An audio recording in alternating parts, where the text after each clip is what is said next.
What if the reason you feel like giving up on English is the same reason you've been missing real love, real connection, and a life you actually want? In this story, I'll take you from loneliness in America, broken words, and silent dinners to a wedding that wasn't perfect, but changed everything. Simple English, real emotions, and one truth you didn't expect. Maybe you were never failing, just learning the wrong way all along. A question before love. What if the problem was never your English, but the way you've been trying to be perfect? You sit there, headphones on, replaying the same sentence again and again. You hear the words, but they slip away like water through your fingers. You pause, rewind, repeat. And somewhere between the third and the 10th replay, a quiet voice shows up in your head. Maybe I'm just not good at this. I know that voice. I used to live with it. Back then, I was in America, standing in a small kitchen that didn't feel like home yet. Outside the window, everything looked calm. Wide streets, clean sidewalks, people walking their dogs like life was always this simple. But inside me, nothing felt simple. I had just moved there, carrying a suitcase full of hope and a mind full of broken English. Let me say something slowly, so you can hear it clearly. I was not confident in English. At first, I thought the problem was vocabulary. Then I thought it was grammar. Then I blamed my accent. It felt like fixing one thing just revealed another problem hiding behind it, like a game I could never win. And maybe you've been there too. You open a video, ready to learn. You promise yourself, this time, I'll stay focused. But 5 minutes later, your brain drifts. 10 minutes later, you feel tired. 15 minutes later, you're checking your phone. And at the end, you don't feel smarter. You feel heavier. Here's the strange part. It's not because you're lazy. Your brain is actually trying to protect you. There's a concept in psychology called cognitive overload. It means when your brain receives too much unfamiliar information at once, it doesn't learn faster. It shuts down. Imagine trying to drink water from a fire hose. It's not that you don't want the water. It's just too much, too fast. That was me, sitting in that kitchen, trying to understand conversations that moved at lightning speed. People would talk, laugh, react, and I would smile half a second too late. Not because I didn't care, but because I was translating every word in my head. By the time I understood, the moment had already passed. It's a strange kind of loneliness. You are physically there, but emotionally outside the room. I remember one evening so clearly. I was invited to a small dinner. Nothing fancy, just a few people, soft music, and warm lights. Everyone was talking easily, like words were just natural. I sat there holding my glass, nodding, smiling, pretending I understood more than I did. And inside, I felt tired. Not physically. Mentally. Because pretending is exhausting. Let me say a simple sentence for you to listen and repeat. I felt alone even with people. Say it slowly. Again. That night, I went home and asked myself a question that changed everything. What if I stopped trying to be perfect and just try to understand? It sounds small, right? But it was a shift. Instead of forcing myself to understand every word, I started listening for meaning. Instead of chasing grammar rules, I started noticing emotions. Instead of thinking, is this sentence correct? I asked, does this feel real? And something interesting happened. English stopped feeling like a test and started feeling like a story. You see, your brain doesn't remember rules easily, but it remembers stories. Neuroscience shows that when information is connected to emotion, your brain creates stronger neural pathways. In simple words, if you feel something, you remember it longer. That's why you can forget a vocabulary list, but remember a conversation that made you laugh, or a moment that made your heart beat faster. And that's where my story really begins. Not with perfect English, not with confidence, but with a question and a small decision to change the way I learned. Because just a few weeks after that dinner, something unexpected happened. I met someone, not in a dramatic movie scene, not with perfect lighting or background music. It was simple, ordinary, almost forgettable if you looked at it from the outside. But for me, it became the moment everything started to change. And here's the funny part. When I met this person, my English was still not good. I still paused. I still searched for words. I still made mistakes that made me want to disappear. But for the first time, those mistakes didn't stop the connection. Let me give you a short sentence to feel this moment. I spoke slowly but honestly. Again, I spoke slowly but honestly. There's something powerful about that. Because when you stop trying to sound perfect, you start sounding real.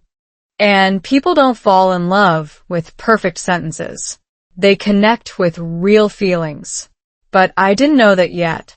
At that moment, I was still the person sitting quietly at dinners, still the one afraid of speaking too much, still the one who believed that one day, maybe after thousands of hours of study, I would finally be ready.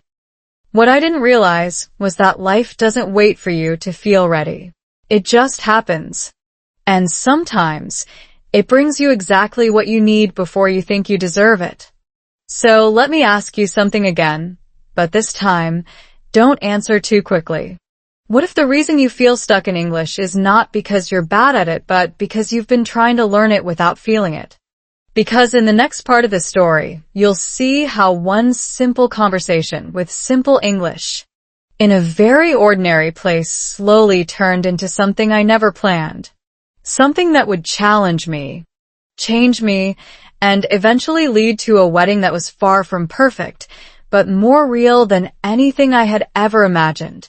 And it all started with broken words, not perfect ones. Broken but honest. Lost in a new country. Have you ever felt like you pressed play on life, but everyone else got the script except you? That was me in America, walking through days that looked normal on the outside but felt strangely distant on the inside, like I was inside the scene but not fully part of it. The streets were wide, the air was clean, people smiled politely, and everything seemed organized in a way that should make life easier. But when you don't fully understand the language, even the simplest moment can feel like solving a puzzle while everyone else is already celebrating the answer. I remember whispering to myself, slowly, carefully, almost like a child learning to speak again. I am here, but I feel lost. And the truth is, I wasn't lost in the city. I was lost in the language. Your brain does something interesting when it's placed in a new environment. According to cognitive science, when you are surrounded by unfamiliar sounds and meanings, your brain increases its processing effort dramatically, trying to decode everything at once. That sounds productive, but it actually creates fatigue. It's like opening 20 tabs in your mind and trying to read all of them at the same time. No wonder you feel tired after just a short conversation in English. I didn't know this back then. I just thought something was wrong with me. So I tried harder. I listened more. I replayed sentences. But the more I forced it, the heavier it felt. Let me slow it down for you. Too much effort can stop learning. Say it again. Let it sink in. One afternoon, I walked into a grocery store with a simple goal. Buy something for dinner. That's it. A basic human task. But when I stood in front of the shelves, I froze. Not because I didn't recognize the food, but because I didn't understand the choices. Everything had labels, descriptions, variations, and hidden meanings that I couldn't process fast enough. Whole grain, gluten-free, organic, low sodium. My brain tried to translate each word, compare options, and make a decision at the same time. After a few minutes, I felt something unexpected, stress. Not big, dramatic stress, Just a quiet pressure building up. I remember thinking, why is this so hard? And the answer was simple, because language is not just words. It's context, culture, and confidence. Without those, even buying bread can feel like taking an exam you didn't study for. That's when avoidance slowly entered my life. Not in an obvious way. It didn't say, stop learning English. It said, let's make things easier today. So, I chose the self-checkout machine instead of talking to a cashier. I nodded instead of asking questions. I smiled instead of explaining what I really meant. From the outside, it looked like I was adapting. But inside, I was shrinking. Let me say something clearly. Avoiding English feels safe, but it slows you down. Again, feel that rhythm. Because your brain remembers comfort, even when comfort is not helping you grow. Days passed, and I started noticing something subtle but important. My English wasn't improving the way I expected. I was spending time around the language, but not really engaging with it. And there's a big difference between exposure and interaction. Neuroscience shows that active use of language, speaking, forming sentences, making mistakes, creates stronger neural connections than passive listening alone. In simple words, your brain learns better when you participate, not just observe. But participation requires courage. And courage is hard when you feel like you might fail every time you open your mouth. Then one evening, something shifted. Not dramatically. Not like a movie scene with music and slow motion. Just a quiet observation. I was walking home, the sky turning orange, the kind of calm moment where your thoughts become louder. I saw people talking around me. Some spoke quickly, some paused, some searched for words. And suddenly, I realized something that felt almost embarrassing to admit. Nobody was perfect, not even native speakers. They made small mistakes, repeated themselves, changed words mid-sentence. But they didn't stop. They didn't apologize for every imperfection. They just kept going. And that's when a simple idea entered my mind, one that felt both obvious and powerful. Maybe I don't need perfect English to be understood. Maybe I just need enough courage to continue. Let me give you a sentence to hold on to. I don't need perfect English to connect. Say it slowly. Again. Because this is where everything begins to change. Not in your vocabulary, but in your belief. Belief shapes behavior. And behavior shapes results. Once you believe you can communicate without being perfect, you start taking small risks. You speak a little more. You hesitate a little less. And those small changes create real progress. A few days later, I walked into a small coffee shop near my apartment. Nothing special, just warm light, quiet music, and the soft sound of people typing or talking gently. I stood in line, repeating my order in my head like a script I didn't want to forget. Hi, can I get a small coffee, please? My heart was beating faster than it should for such a simple sentence. But this time I didn't step back. I didn't leave the line. I stayed. When it was my turn, I spoke.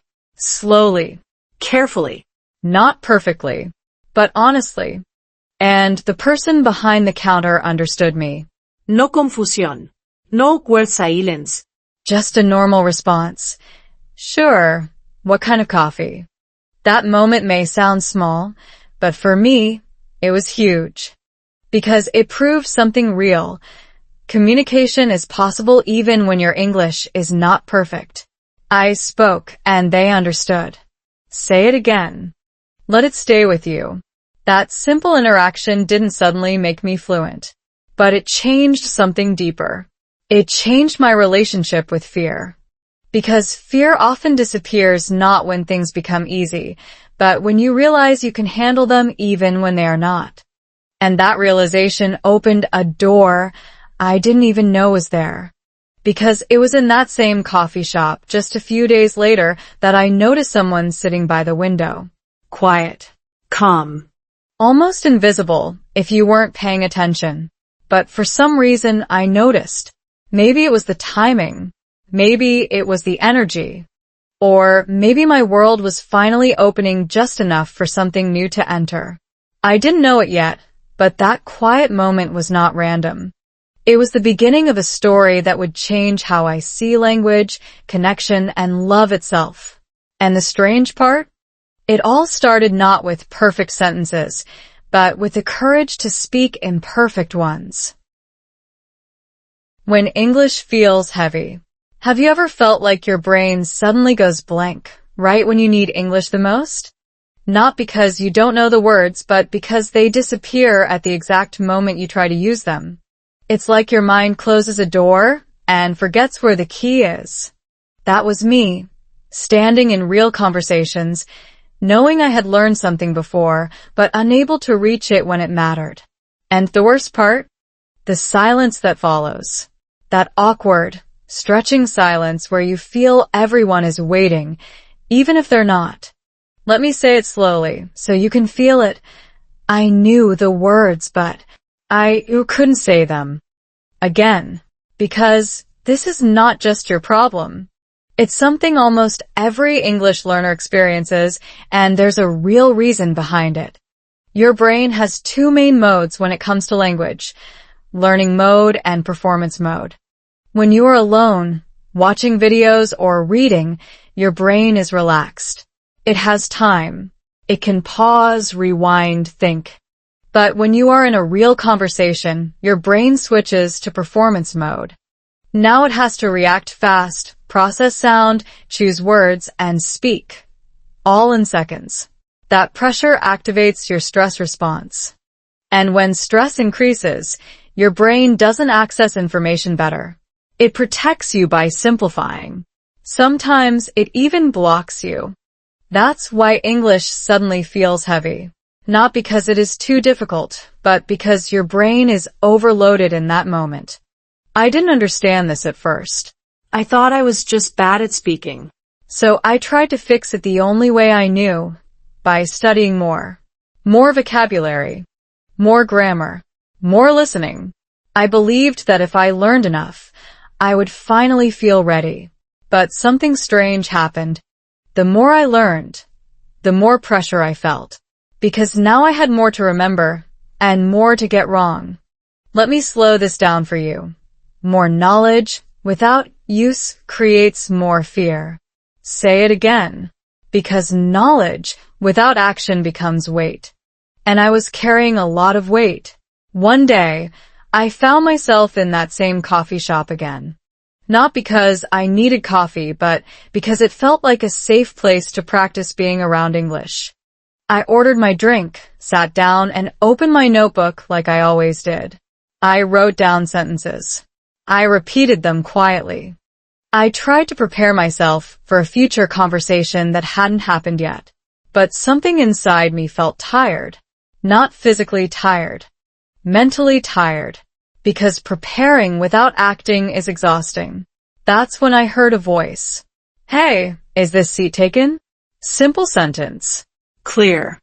Normal. But in that moment, it felt like a test.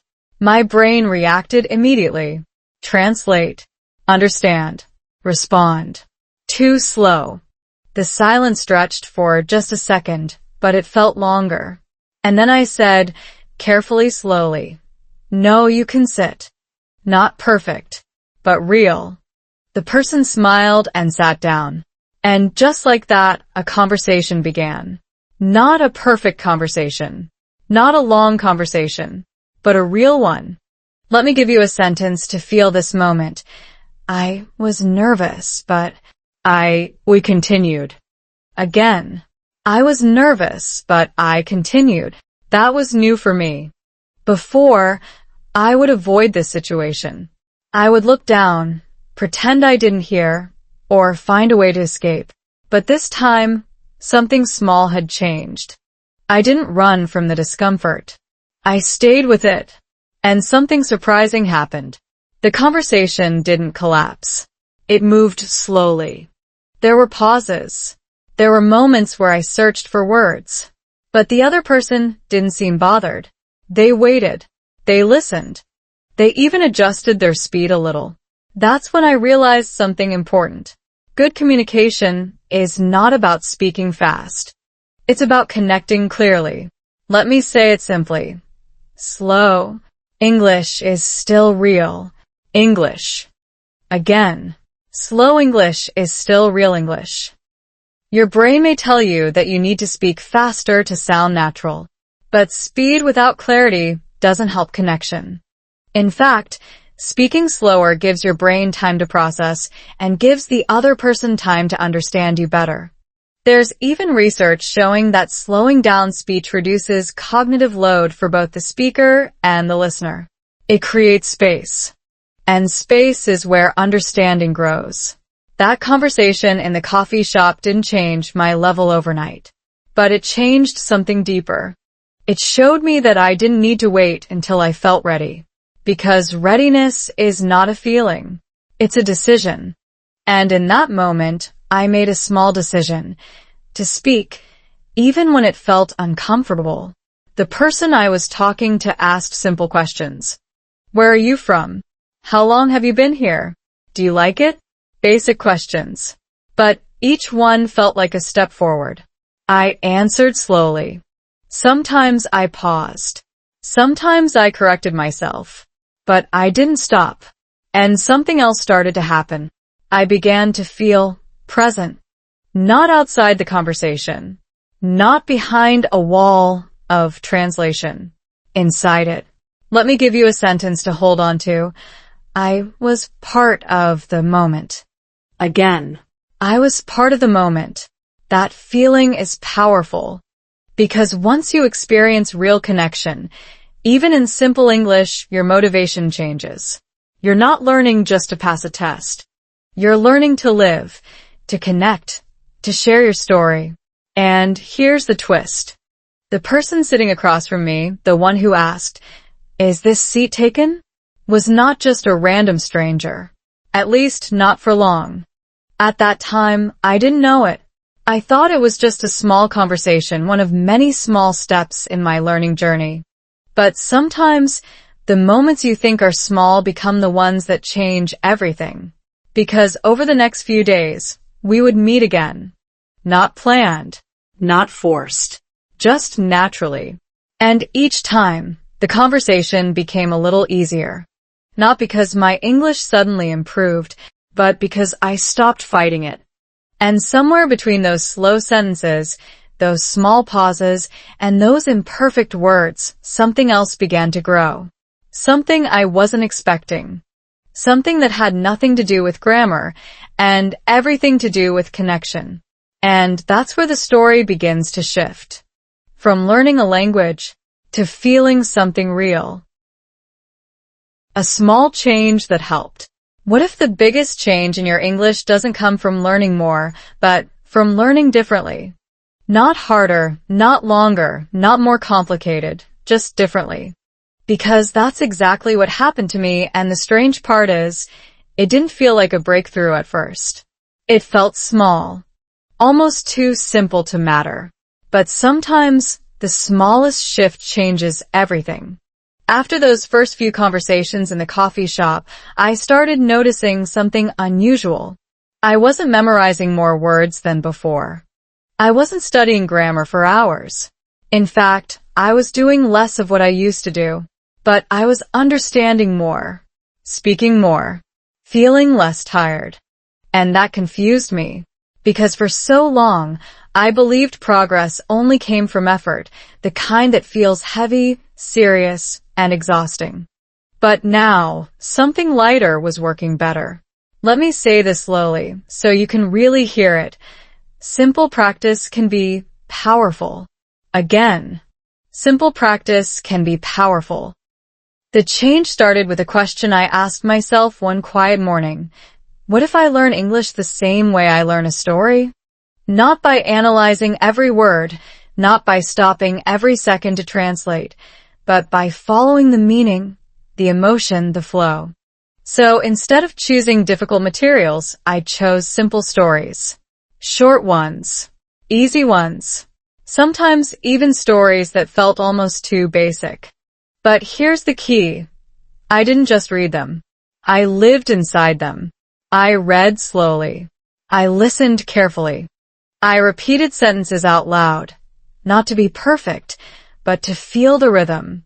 I paid attention to how the words connected, how the sentences moved. And something interesting happened. My brain relaxed, because instead of trying to solve a problem, it was experiencing something. There's a concept in neuroscience called comprehensible input. It means your brain learns best when the information is just slightly above your current level. Not too easy, not too hard. When it's too hard, you feel overwhelmed. When it's too easy, you feel bored. But when it's just right, your brain stays engaged without stress. And for the first time, I was in that zone. Let me give you a sentence to repeat. I understand more when I feel relaxed. Again, I understand more when I feel relaxed. That became my new way of learning.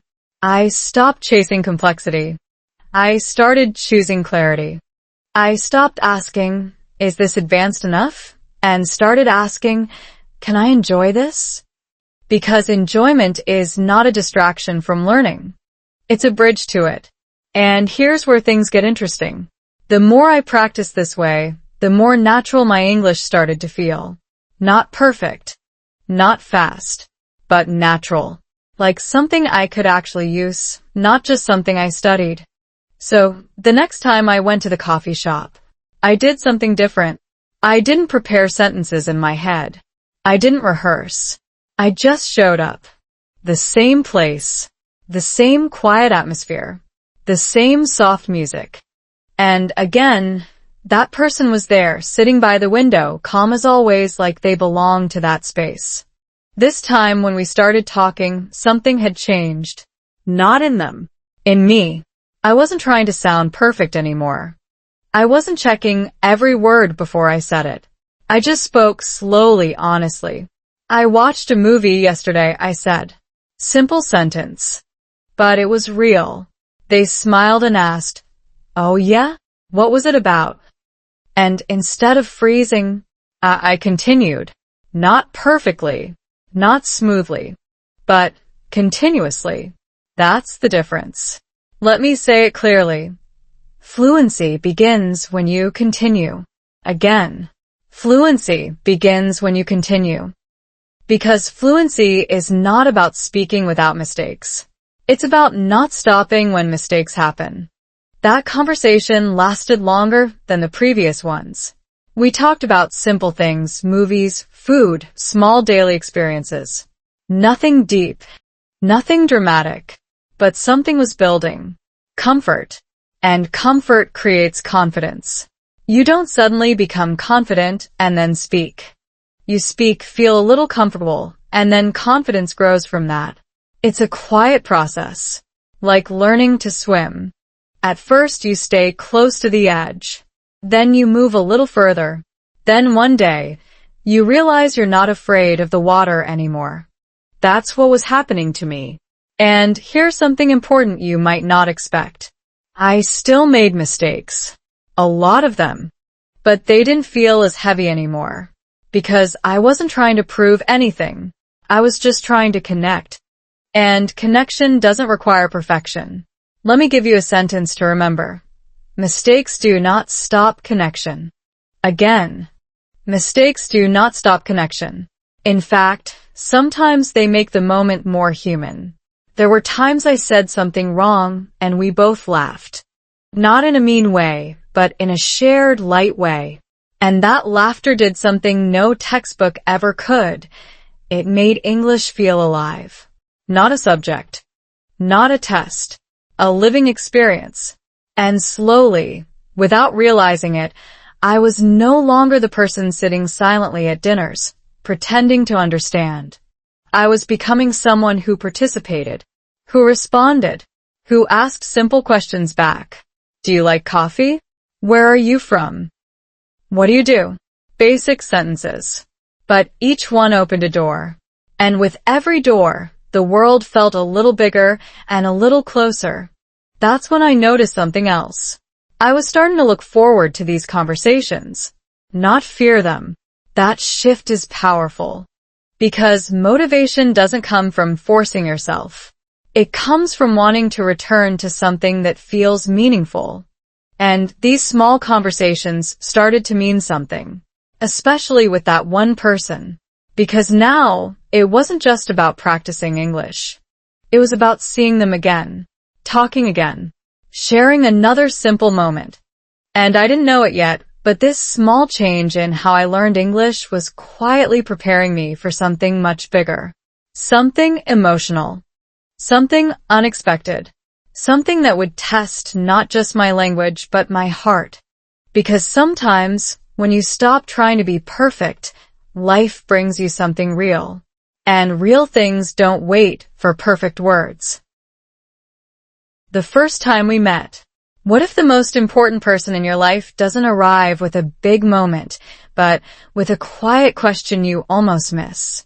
No music, no perfect timing, no dramatic scene, just a simple sentence that changes everything slowly, almost invisibly. Because that's exactly how it happened to me, in a place so ordinary you would never expect it to hold something meaningful. The coffee shop looked the same as always. Warm lights, soft music, the quiet sound of cups touching the table. Nothing new, nothing special. But that day felt different, even before I understood why. Maybe it was because I had started to feel a little more comfortable in my own voice. Maybe it was because I wasn't trying so hard anymore. Or maybe it was just the kind of day where something small is about to become important. I walked in, ordered my coffee, and looked around for a seat. And there they were, sitting by the window again, like they had always been part of that space. Calm. Focused. Not trying to be noticed, but somehow impossible to ignore. I hesitated. Not because I didn't want to talk, but because my old fear showed up again, quietly, like it never really left. That voice in my head whispered, "What if you don't understand? What if you say something wrong?" And for a second, I almost listened. But then something new answered back. "What if it's okay? Let me say that slowly for you.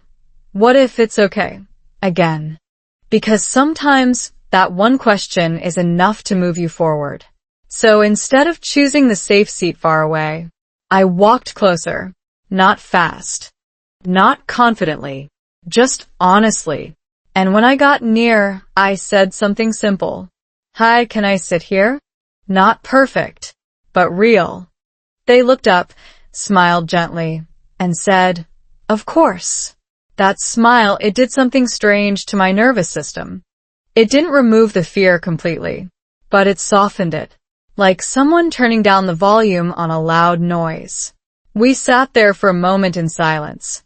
Not uncomfortable, just quiet. And then they spoke. "I see you here a lot."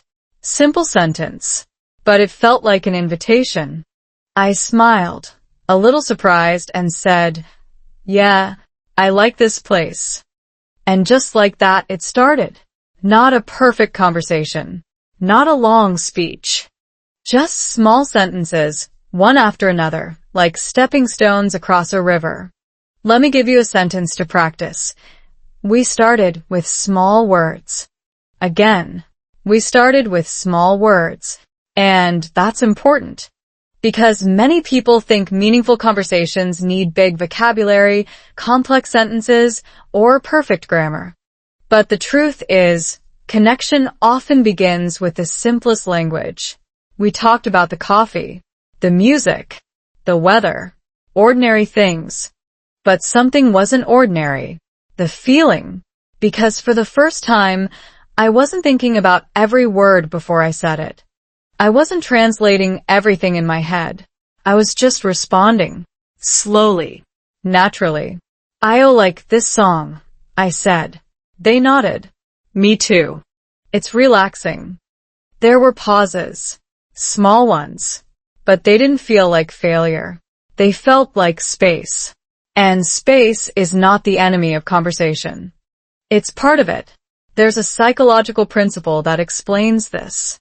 When people feel safe in a conversation, they don't rush. They allow silence. They listen. They respond without pressure.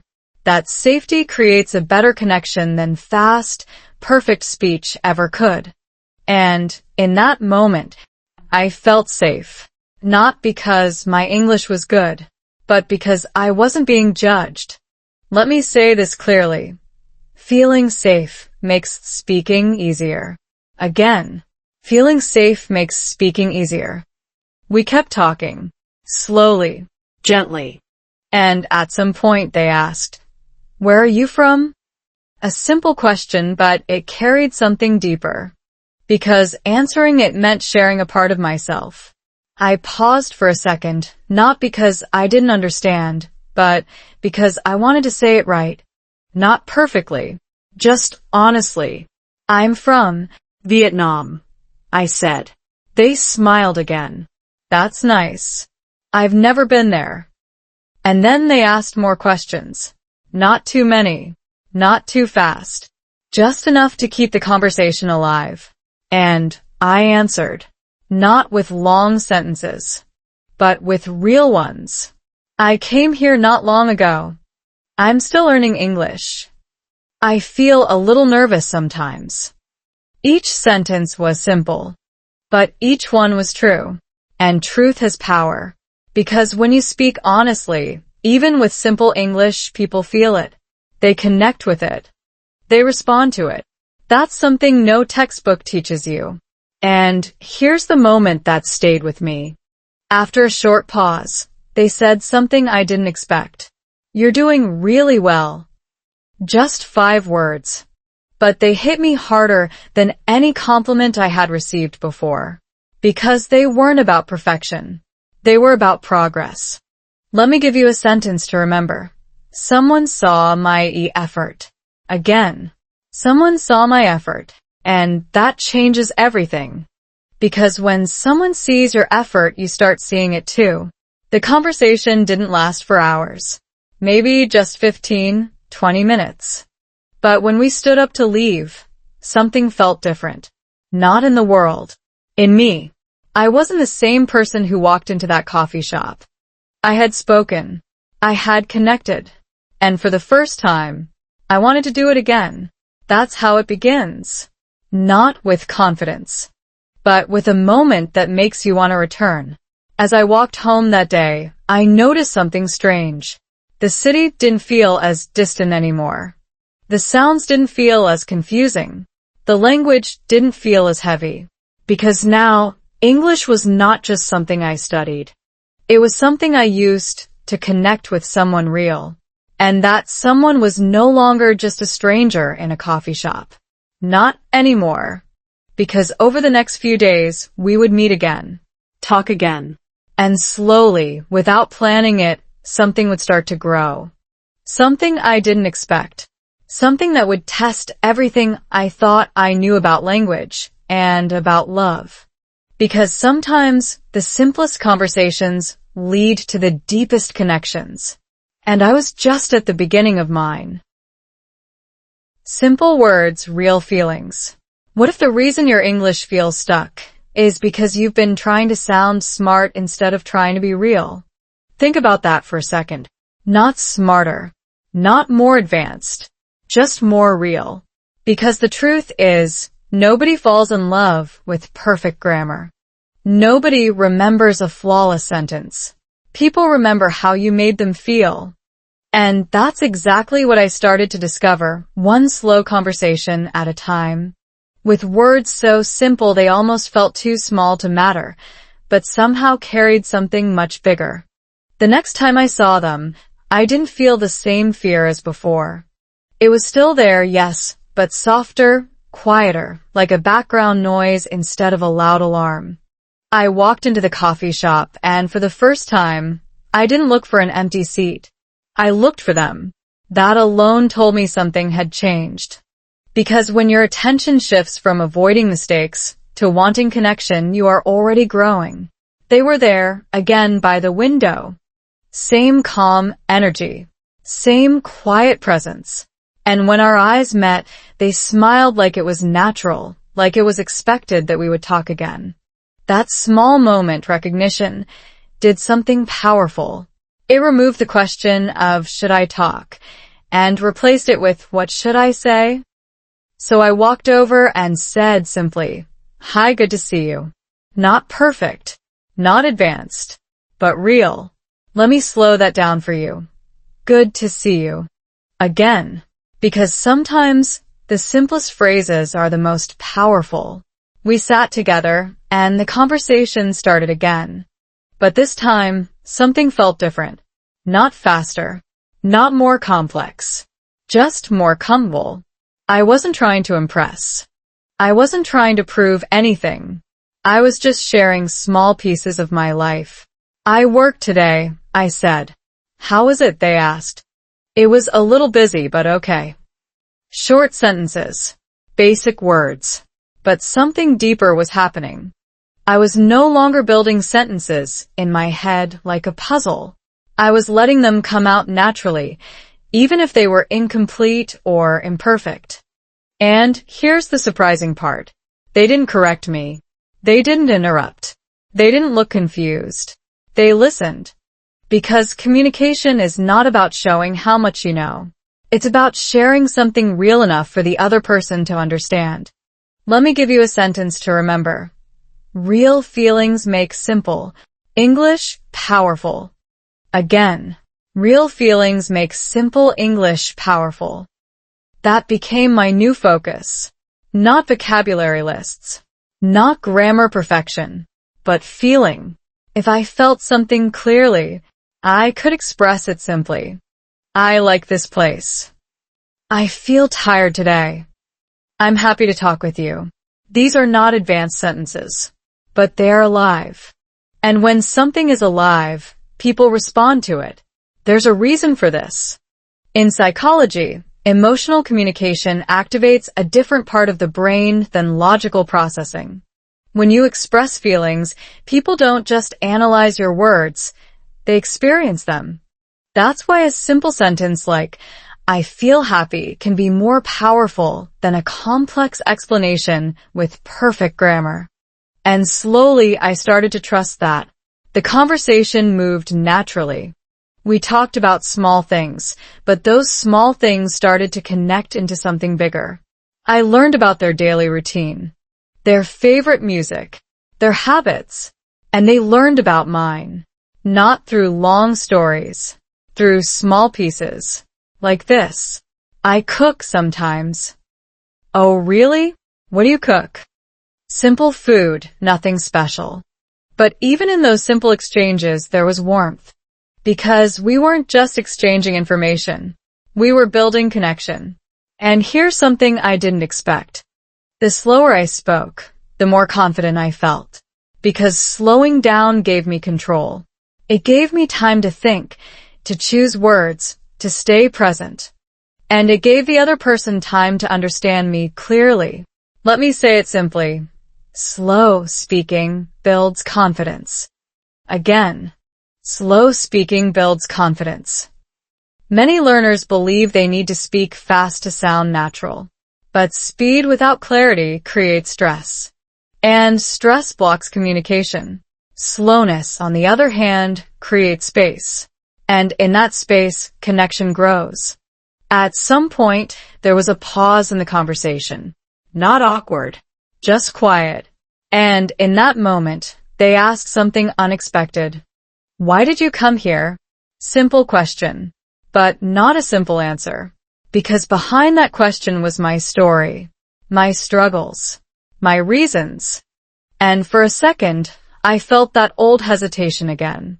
Not because I didn't understand, but because I wanted to express something meaningful. I took a small breath. And then I said, slowly, honestly, I wanted a new life and I want to improve myself. Not perfect, but true. They nodded, listening carefully. And then they said something that stayed with me. That's brave. Just 2 words. But they felt heavy in the best way. Because for the first time, someone wasn't seeing my mistakes. They were seeing my effort. Let me give you a sentence to hold on to. People remember your courage, not your grammar. Again, people remember your courage, not your grammar. That moment changed how I saw myself. I wasn't just someone struggling with English. I was someone trying. And trying is powerful. We kept talking, and somewhere in that simple, slow, imperfect conversation, I felt something new. Not just comfort. Not just confidence. Something warmer. Something quieter. Something that didn't need many words to exist. And that's when I realized something important. Language is not just a tool. It's a bridge. And I was finally starting to cross it. But I didn't know yet that on the other side of that bridge there would be challenges I wasn't ready for. Because connection is easy when everything is simple. But what happens when differences appear? When culture, habits, and expectations start to collide? That's where things become complicated. And that's exactly what was about to happen next. Cultural differences in love. What if love is not what makes things complicated, but the differences you didn't see coming? Not big, obvious differences, but the small ones, the quiet ones, the ones that slowly appear after the first smiles, after the first comfortable conversations, after you start to believe everything is simple. Because that's exactly what happened to me. I thought learning English was the hard part. I thought once I could communicate, everything would feel easier. But I didn't realize that understanding words is very different from understanding people. At first, everything felt light. Our conversations were simple, slow, and warm. We talked about daily life, favorite foods, music, small stories from our past. And because I was using simple English, everything felt clear. No pressure to be perfect. No need to impress. Just two people sharing small pieces of themselves. But slowly, something began to change. Not in a dramatic way. Just small moments that didn't feel the same. Let me say this slowly. We understood words, but not always meaning. Again. We understood words, but not always meaning. That's where cultural difference begins. One evening, we were sitting in the same coffee shop, talking about our day. I said, I will call my family tonight. Simple sentence. Normal for me. In my culture, calling family often means connection, care, responsibility. But their reaction was different. They smiled, but also said, you call them a lot. The tone wasn't negative, but it wasn't the same as mine. It felt distant. At that moment, I realized something important. The same action can have different meanings. In psychology, this is called cultural framing. Your brain doesn't just understand words. It interprets them based on your background, your habits, your values. So, when two people from different cultures communicate, they are not just exchanging language. They are exchanging perspectives. And sometimes, those perspectives don't match. Let me give you a sentence to remember. Same words, different feelings. Again. Same words, different feelings. That's where confusion starts. Another time, we were talking about time. I said, we can meet anytime. For me, that meant flexibility, openness. But for them, it created uncertainty. They preferred clear plans, specific times, structure. And suddenly, something so simple became slightly uncomfortable. Not a big problem, but a small misunderstanding. And small misunderstandings can grow. At first, I didn't notice it clearly. I just felt something was off. Like the conversation was still working, but not as smoothly as before. Like we were walking together, but not always in the same direction. And then there were moments of silence. Not the comfortable silence we had before. A different kind. The kind where both people are thinking but not saying. Let me slow it down for you. Silence can mean many things. Again. Silence can mean many things. In one culture, silence can be respect. In another, it can feel like distance. In one situation, it can be comfort. In another, it can be confusion. And when you don't talk about it, you start to guess. That's where things become dangerous. because your brain fills the gap with assumptions. There's a concept called mind-reading bias. It means you believe you understand what the other person is thinking without actually asking. And most of the time, those assumptions are wrong. I started to feel unsure. Not about my English, but about the connection. Was I saying something wrong? Was I not understanding enough? Or was it something deeper? And here's the truth I didn't want to admit at first. It wasn't just language anymore. It was culture. It was habits. It was expectations. And those things are harder to learn than vocabulary, because you can memorize words, but you have to experience culture.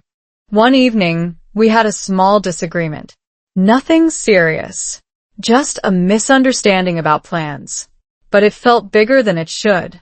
Because underneath the situation, there were different ways of thinking. I felt confused. They felt frustrated. And for the first time, the conversation didn't feel easy. Let me give you a sentence to feel this moment. We tried to talk, but it felt hard. Again. We tried to talk, but it felt hard. That was new for me. Before, English was the challenge. Now, understanding each other was the challenge. And here's something important.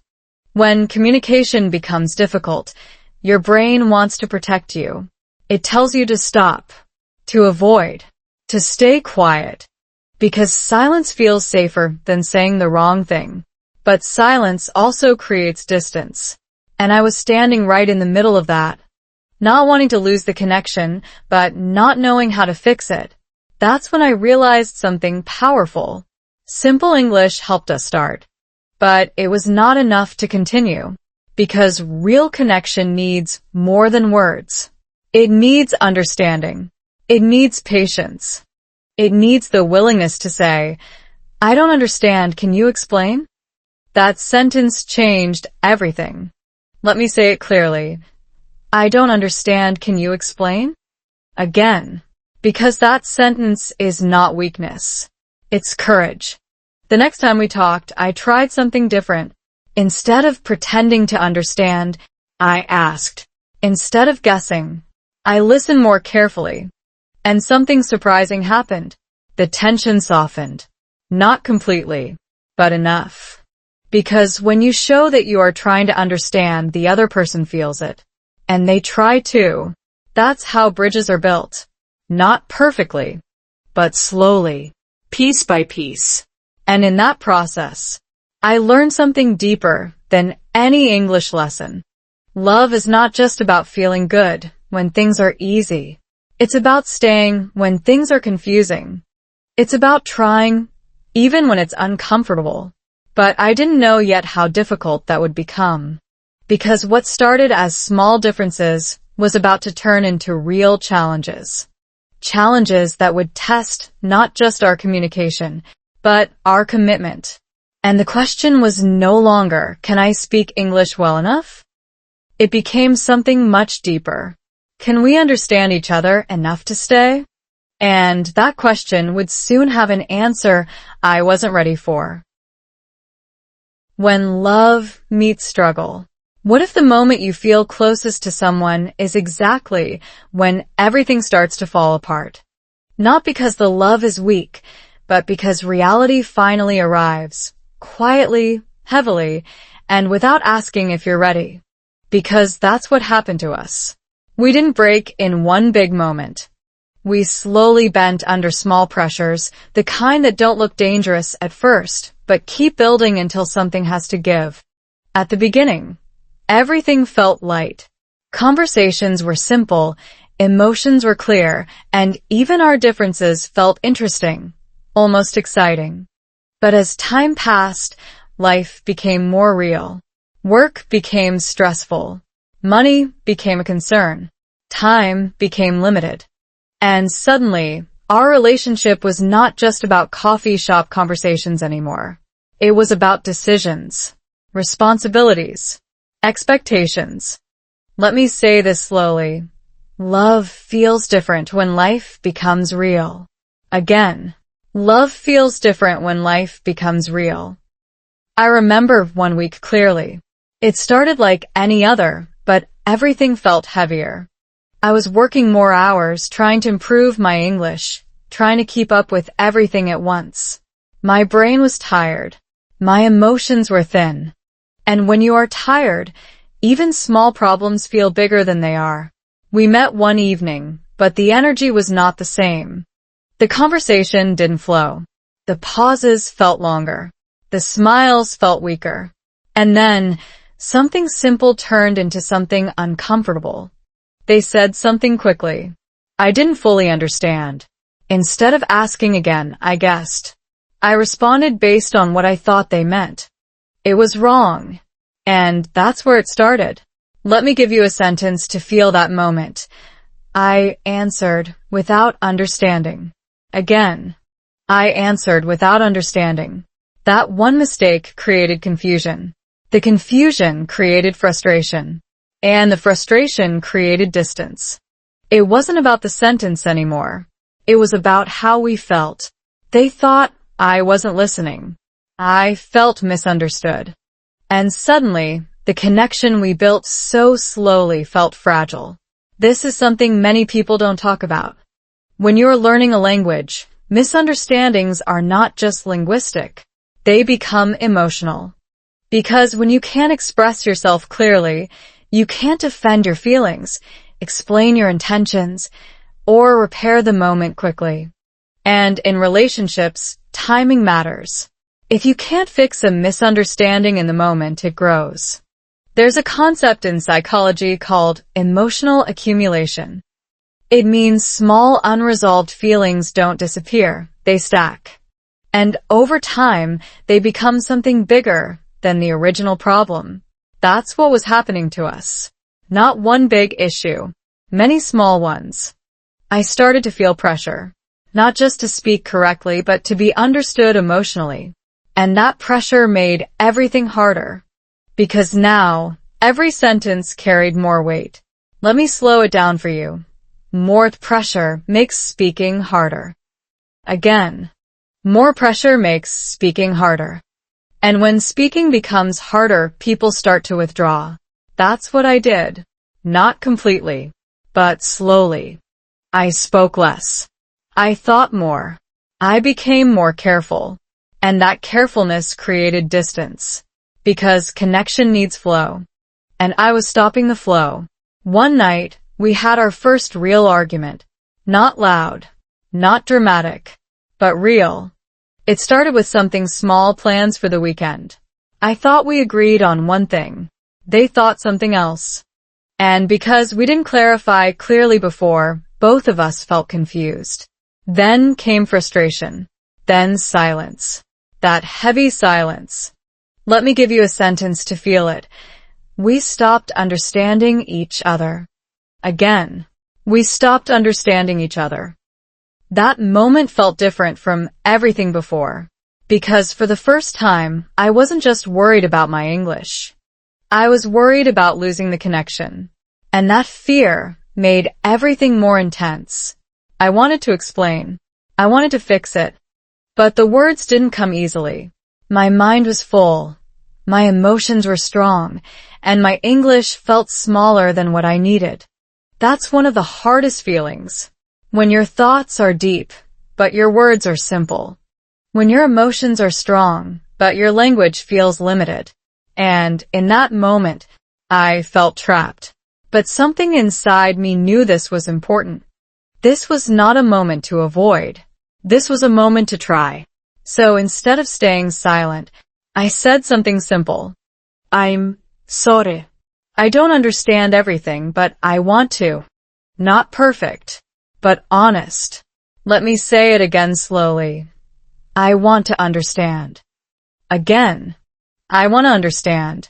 That sentence changed the direction of the moment. Not completely, but enough. Because it showed intention. And intention matters more than perfection. They looked at me, and something softened. Not all the frustration disappeared, but the energy changed. Because now, it was no longer two people defending themselves. It was two people trying. And that's a big difference. We talked more. Slowly, carefully. with pauses, with effort. And little by little, the misunderstanding became clearer. Not easy, but clearer. And in that process, I realized something powerful. Love is not tested when things are easy. It is tested when communication becomes difficult, when emotions are strong, when words are not enough. And the question is not, can you speak perfectly? It is, will you stay and try? That night didn't fix everything, but it changed something important. It showed us that connection is not automatic. It is built, and sometimes rebuilt. But I didn't know yet how far that rebuilding would go, because life was not done testing us. There were still challenges ahead, bigger ones that would not just question our communication, but our future.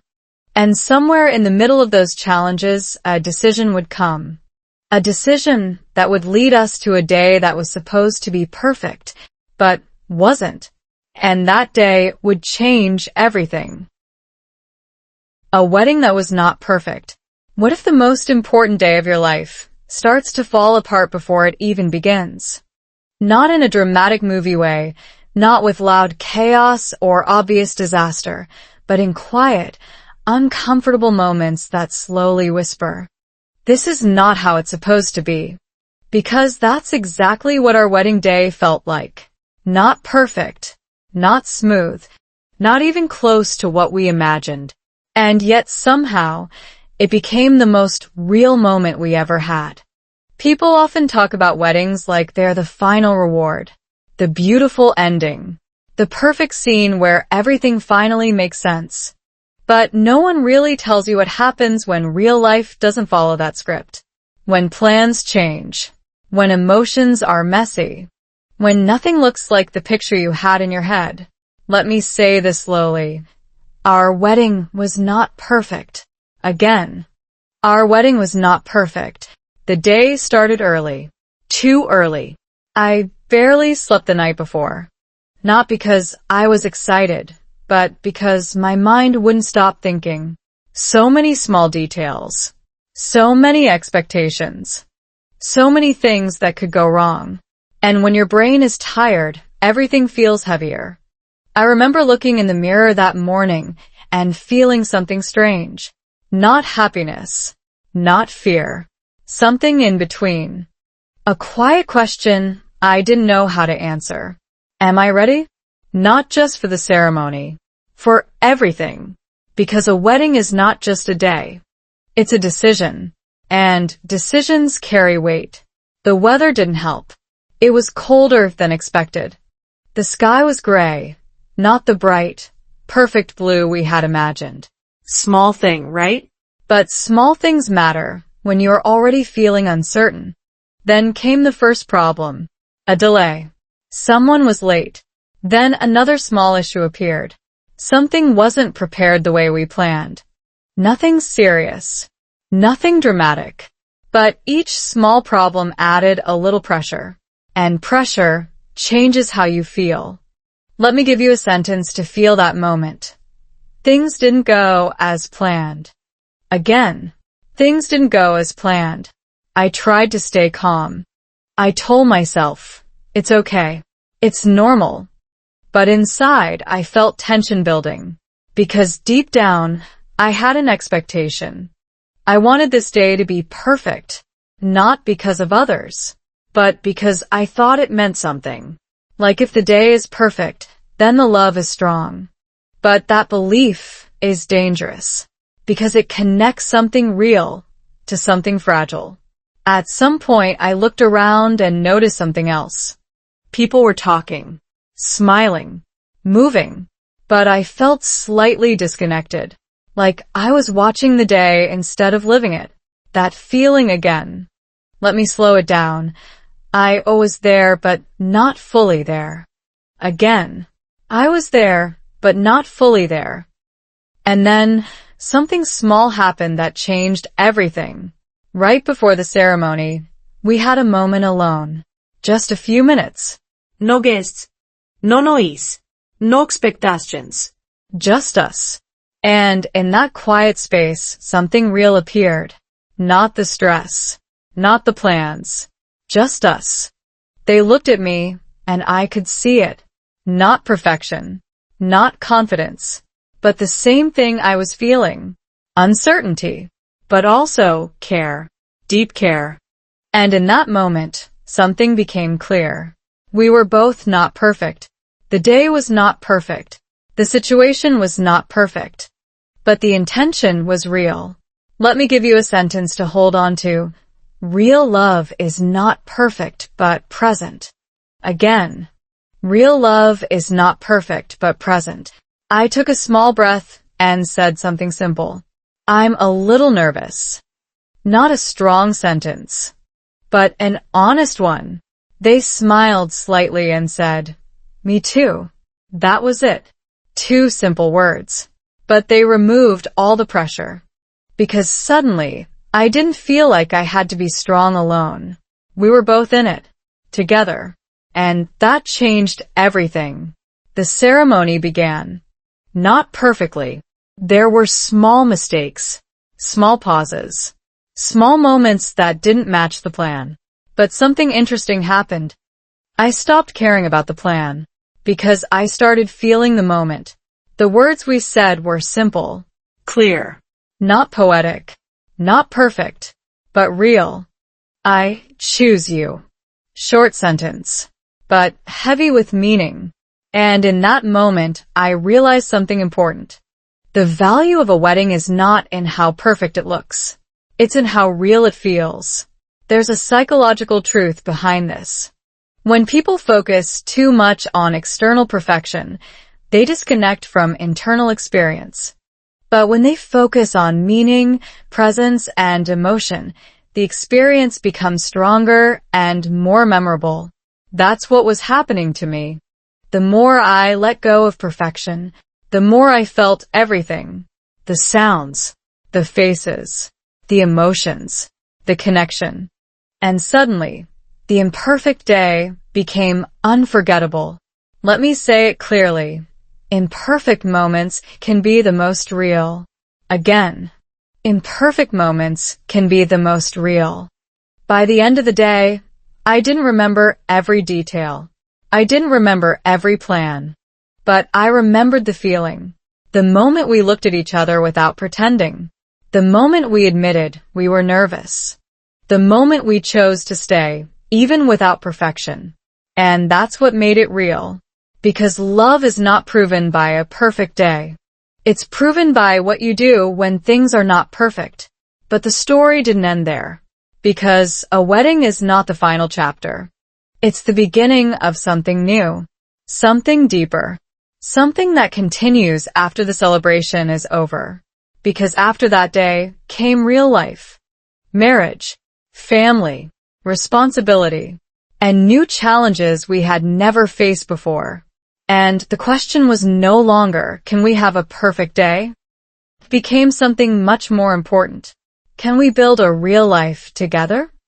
And that answer would take time to discover. What really matters that day? What if the most important part of your wedding day is the part no one posts online? Not the decorations, not the photos, not the perfect smiles, but the quiet, almost invisible moments that happen in between. The ones you don't plan, the ones you don't control, the ones that reveal what is actually real. Because when I look back at that day now, I don't remember the timeline. I don't remember the small mistakes or the things that went wrong. I remember something else entirely, something much simpler and much more powerful. After the ceremony ended, people came to us with smiles, hugs, congratulations. Everything looked normal again. Almost like the earlier tension had disappeared into the background. Laughter filled the space. Cameras clicked.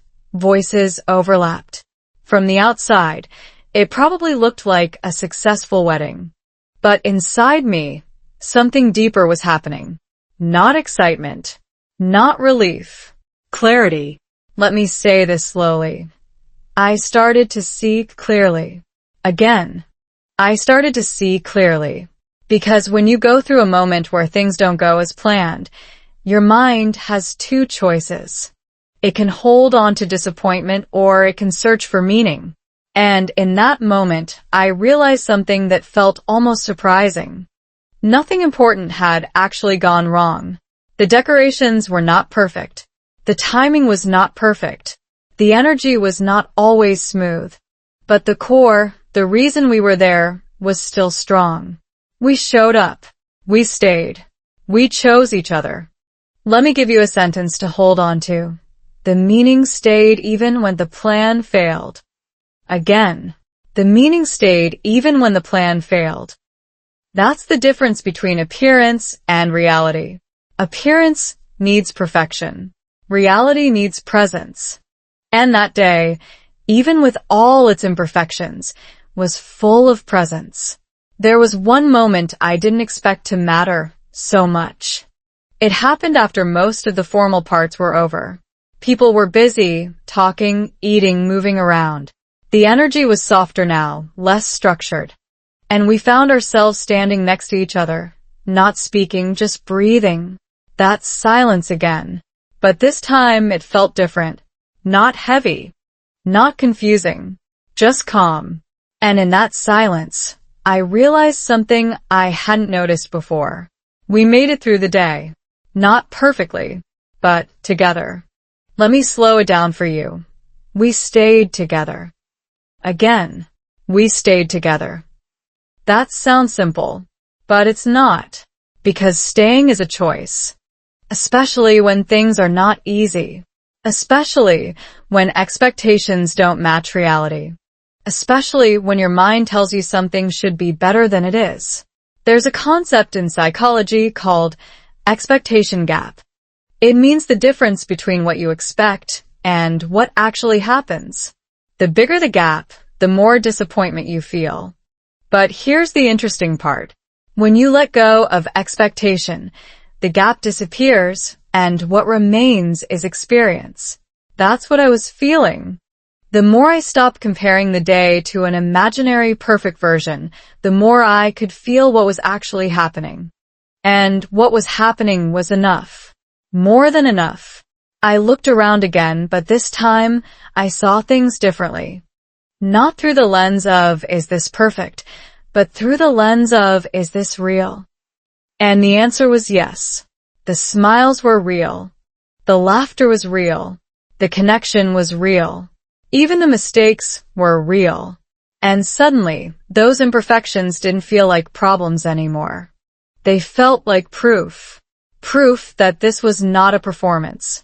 It was life. Let me give you a sentence to remember. Real life is not perfect, but it is meaningful. Again, real life is not perfect, but it is meaningful. At some point, someone showed me a photo they had just taken.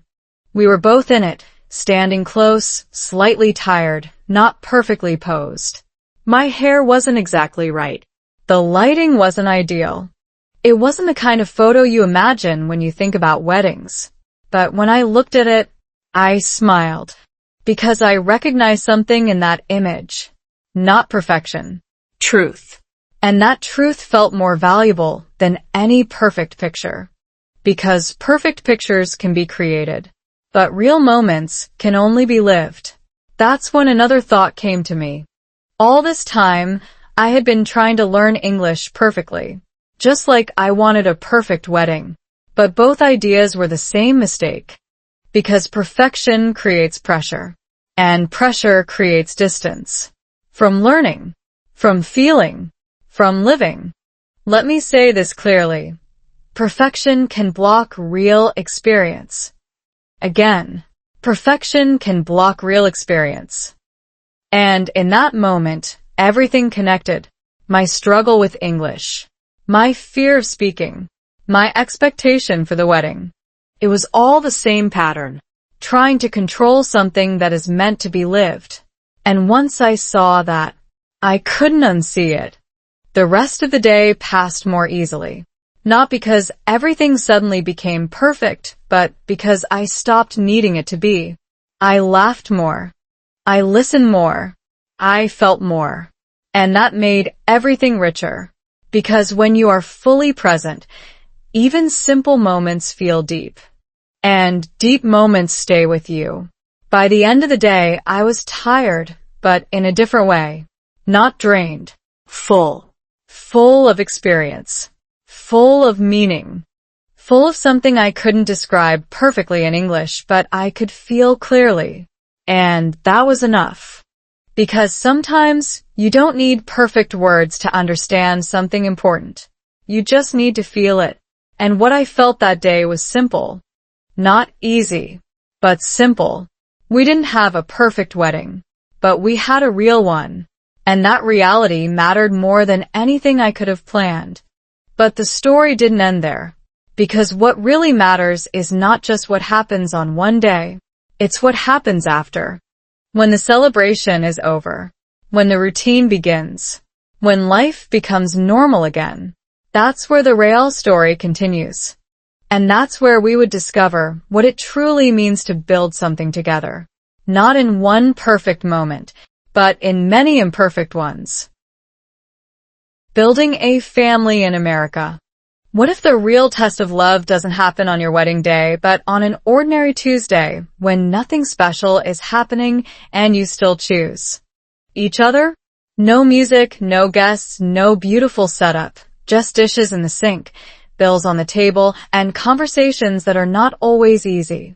Because that's where our story truly began. Not at the ceremony, not in the photos, but in the quiet, repeating rhythm of everyday life in America. The first weeks after the wedding felt strangely calm. No big events, no planning, no pressure to perform. Just life. We woke up, went to work, came home, cooked, talked, rested. Simple things. But simplicity can be deceiving. Because when life becomes routine, the small details start to matter more. Let me say this slowly.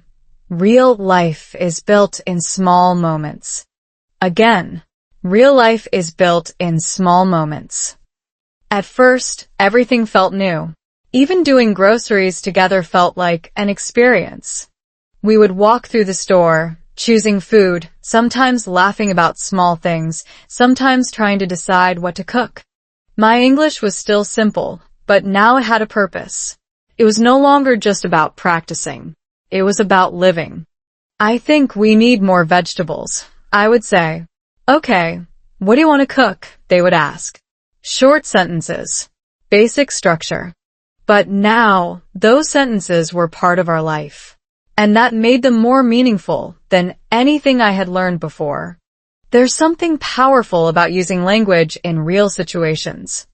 According to research on language acquisition, when you connect words to actions and emotions, your brain creates stronger memory patterns.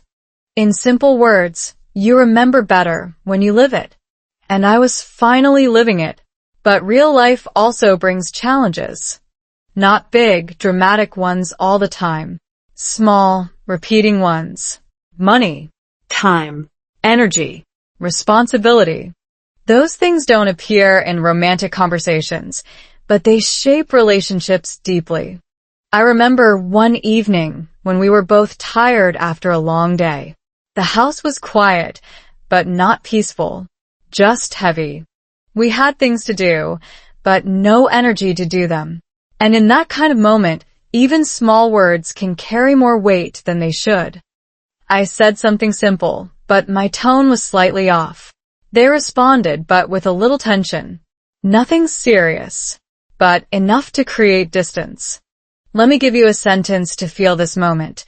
Small stress creates small distance. Again, small stress creates small distance. And if you don't notice it, that distance grows. That's the reality of relationships. They don't break in one moment. They slowly drift. Unless you bring them back. That's something we had to learn. Again and again. There were times when my English still felt limited. Especially when I wanted to express something deeper. Feelings are not always easy to translate, especially when your vocabulary is simple. And in those moments, I felt that old frustration again.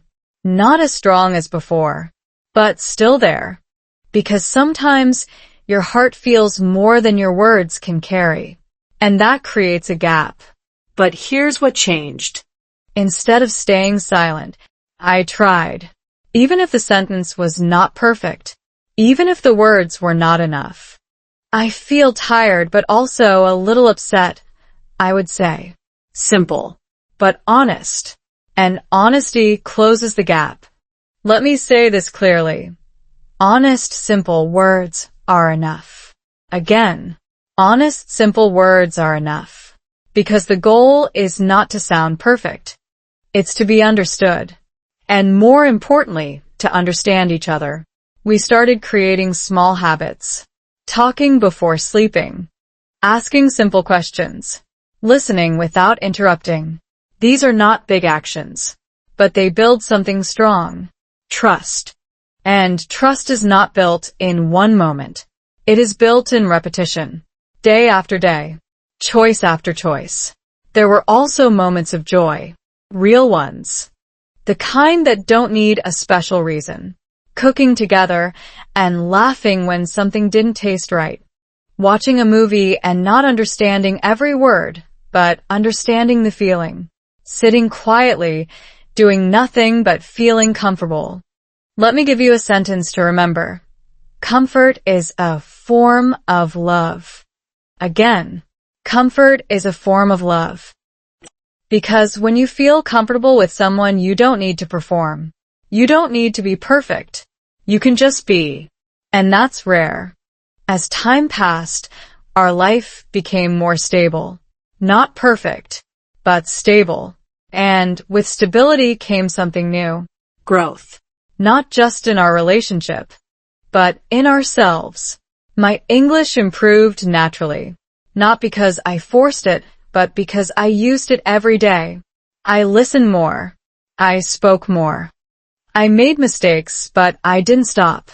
And slowly, I changed. Not into someone perfect, but into someone more confident, more present, more real. And that's something many learners don't realize. Language is not just a skill. It's part of your identity. As your language grows, you grow. As you express more, you understand yourself more. And in that process, your relationships deepen. Because now, you're not hiding behind silence anymore. You are showing up. Fully. But life in America also brought new responsibilities. Work became more demanding. Time became more limited. And then something bigger arrived. Something that would change everything again. Children. Not immediately, but as a possibility, as a question, as a future we had to think about. And that question brought new emotions. Excitement. Fear. Uncertainty. Because building a family is not just about love. It's about readiness. And readiness is never perfect. Let me slow it down. We were not fully ready, but we were willing. Again, we were not fully ready, but we were willing. And sometimes willingness is enough to begin. Because life doesn't wait for perfect timing. It moves forward. And you move with it. And in that movement you learn. You adapt. You grow. Together. But the story was not finished. Because looking back, I started to understand something deeper. Not just about love. Not just about language. But about the way we live. And that understanding would lead to one final realization. One simple truth that connected everything. From the first broken sentence to the life we were building now. And that truth would change how I see everything. Love without a perfect day. What if the thing you've been chasing this whole time was never the thing you actually needed? Not perfect English. Not a perfect relationship.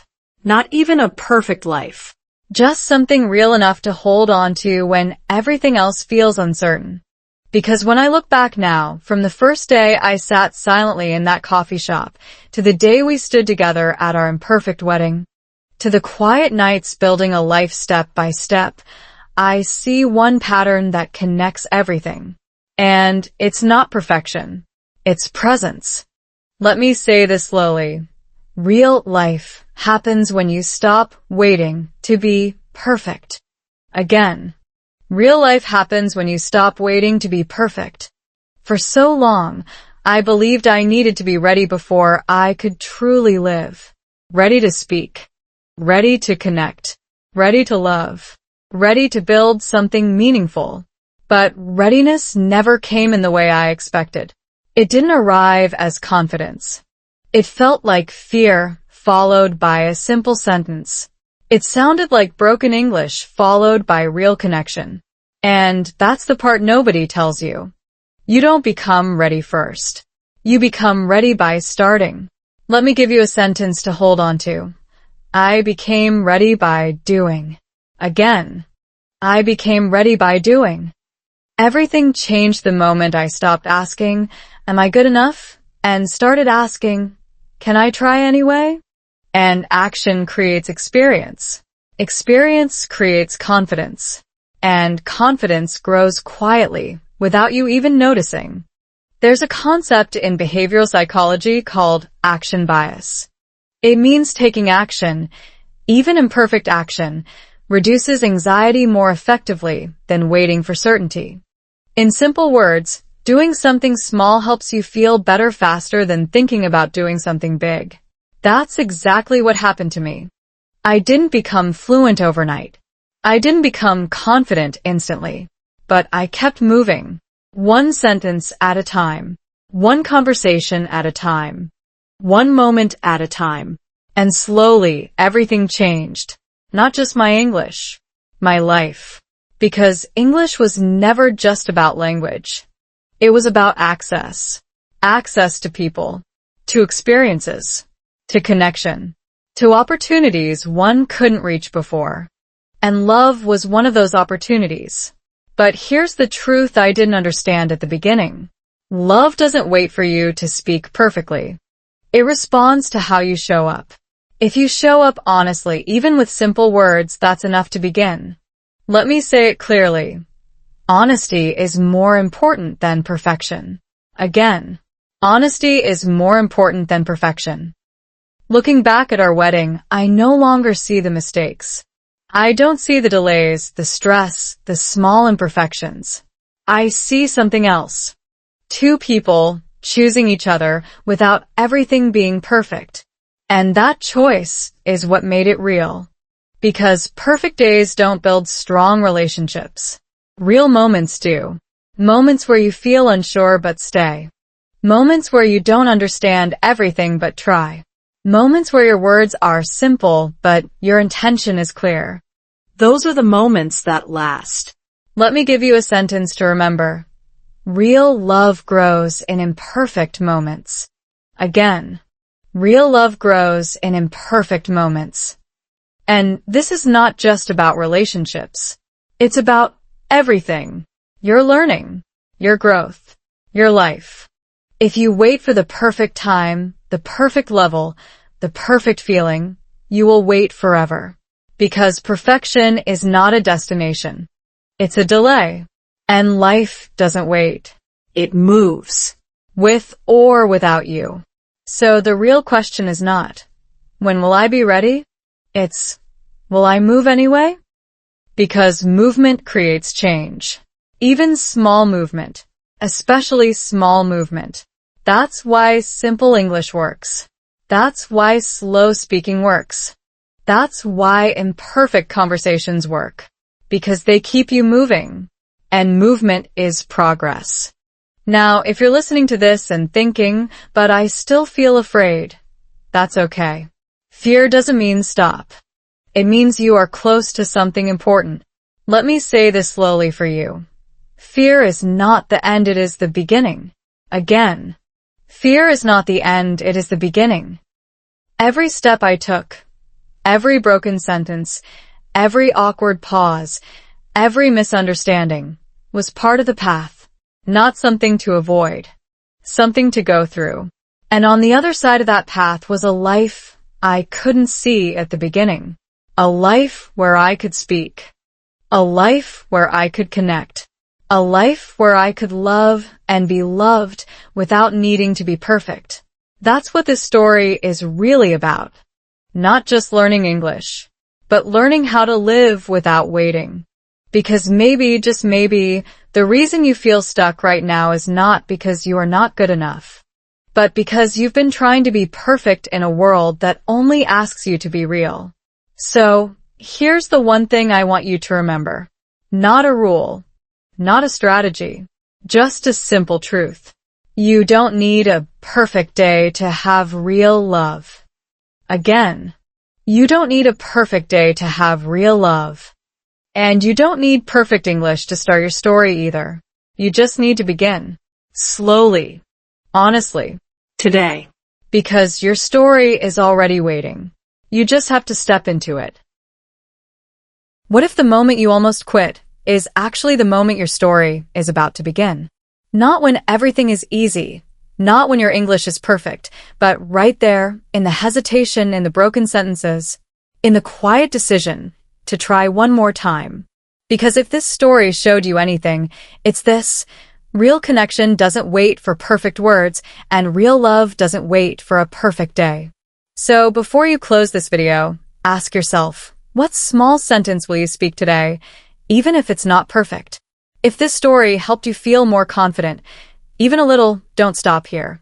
Subscribe to the channel for more slow English listening practice, real-life English stories, and Speak English Naturally 2026 content designed to help you understand, feel, and actually use English in real life. Like the video, share it with someone who needs encouragement, and comment below with one simple sentence about your day. I'll read it. Because your English story is just getting started.